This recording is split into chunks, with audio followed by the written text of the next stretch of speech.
Live from Fargo and serving you on TV, online, and on the go. This is Valley News Live at 10. President Donald Trump has signed a $900 billion COVID relief bill days after saying he was not happy with how much it was offering most Americans in one-time stimulus checks. The move comes after two pandemic unemployment programs that give financial help to some 14 million Americans expired at midnight.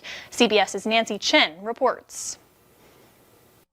Late Sunday, President Trump signed the bipartisan COVID relief bill that Congress passed a week ago. In a statement, he said, "As President of the United States, it is my responsibility to protect the people of our country from the economic devastation and hardship that was caused by the China virus." On Tuesday, he threw the bill's future into uncertainty when he released a video criticizing plans for $600 stimulus checks to most Americans as inadequate.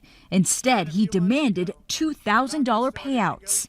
Many millions of people are losing their extended unemployment benefits.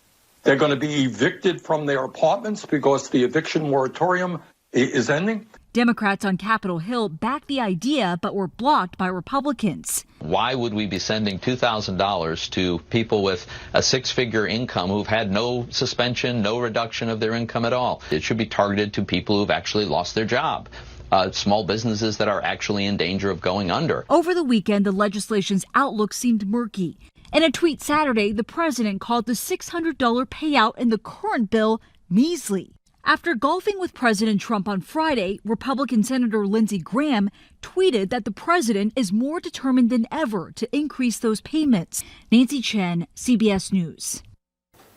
The spending bill also includes $1.4 trillion in funding to keep the federal government running. The bill also provides an extra $300 a week in unemployment benefits through mid-March.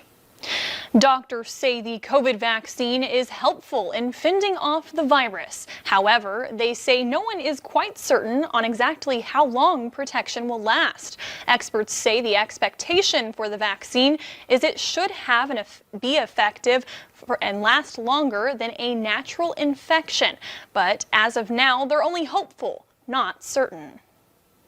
We're not going to find out the answer to that until we have more time to observe what's going on.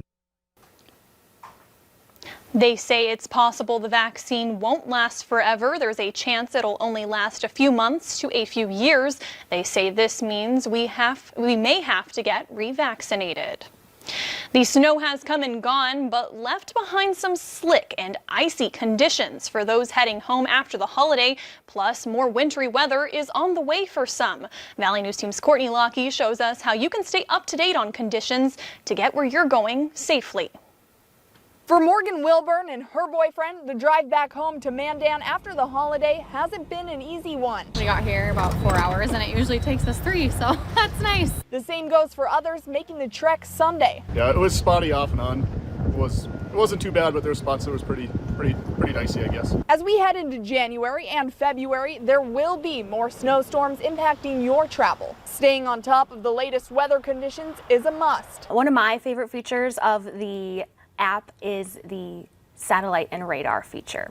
I can wake up in the morning, I can check the radar before I come into work, see if there's snow in our area, see where it's headed, see where it's wrapping up, see what's on the way. There are a lot of other options on Valley News Live's weather app. At the bottom of the app, you can look at daily, even hourly weather updates. So if you're heading into something like this, you'll know where, how much, and when. We update our app at least twice a day. So once in the morning, once in the afternoon, oftentimes even before we leave at night too, we'll update the app again. So there's always the most current forecast. And if you have somewhere to be, there's a follow me option you can turn on in your settings. That way, wherever you and your loved ones are, you can stay up to date with our First Alert Storm Team. In Fargo, Courtney Lockie, Valley News Live.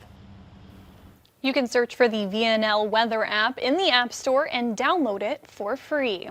Millions of Americans are heading home after the Christmas holiday, taking to the skies. The TSA is seeing a surge in travel at airports around the country this holiday season. From Friday to today, a combined 3.2 million people boarded planes. That's more than 1 million a day, marking the busiest travel period since the pandemic began. And although airports are busy, overall air travel still remains lower than in years past. The CDC continues to recommend postponing travel and staying home. Money is available to all levels of government in North Dakota to help recycle scrap metal and abandoned cars. The Abandoned Auto Fund can be applied for by any government agency. Lawmakers made $250,000 available this biennium, with $100,000 left to be used by June. Especially for our smaller towns, they're able to get a lot of that scrap metal or abandoned vehicles cleaned up instead of just having it sit on some abandoned lot, or they've collected them and now, how do they get rid of them? And that way they also dispose of them properly. The funds come from the Department of Environmental Quality, and you should contact them if you have any questions. As the Christmas season comes to an end and pine needles begin to fall off of your Christmas tree, there are a couple of places that you can dispose of those trees. In Fargo, trees will be picked up from your boulevard the week of January 4th. Make sure you place trees 5 feet from your garbage cart, and do not put the trees on snowbanks, and remove plastic bags, lights, ornaments, wood, and metal stands. Trees can also be taken to the landfill.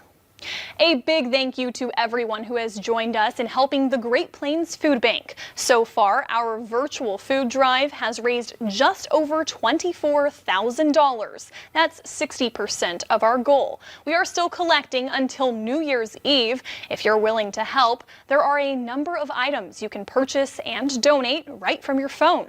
Download our free VNL News app, look for the virtual food drive, and click to donate. Still ahead tonight, authorities announcing a major update in the investigation of the explosion in Nashville regarding the person involved. And the snow has moved out for the weekend, but our First Alert Storm Team is tracking another system moving in this week.